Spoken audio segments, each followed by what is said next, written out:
فعلا هم عايزين يسوقوا شويه عبيد، بدليل القنوات دلوقتي ما فيش اي معارضه.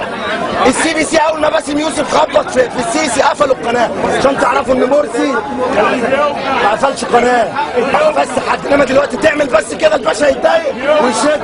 هتقول لي ربنا ايه؟ انت مش عبد المأمور، انت عبد الامر، والامر هو الله. ربنا اللي بيؤمر، الا له الحكم.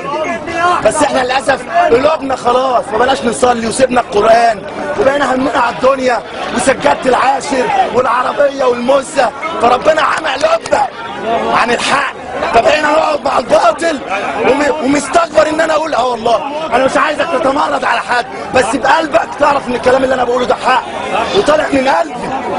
طالع راجل بقاله 30 سنه بيفسد هيطلع براه، وراجل بقاله سنه الفيديو المسرب ليه بيهاجم اسرائيل. اسرائيل بعد 3/7 شغاله تسلم الايادي. الا تعقلون؟ مفيش عقل. ايه ده؟ لما حرر القدس، لما تسلم الايادي قلبك بس يتغير، قول له يا رب انا بريء من اللي بيحصل ده.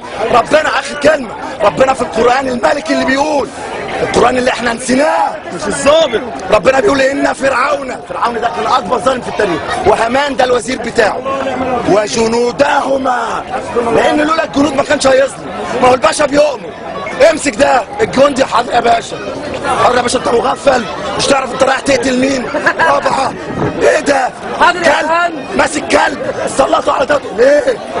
ده في يوم قيامه. حاضر يا فندم. ان لم تتحقق العداله من قاضي الارض فويل لقاضي الارض من قاضي السماء. فويل لقاضي الارض من قاضي السماء.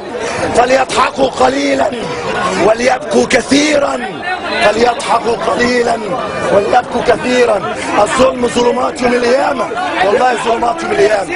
فستذكرون ما اقول لكم وافوض امري الى الله ان الله بصير بالعباد.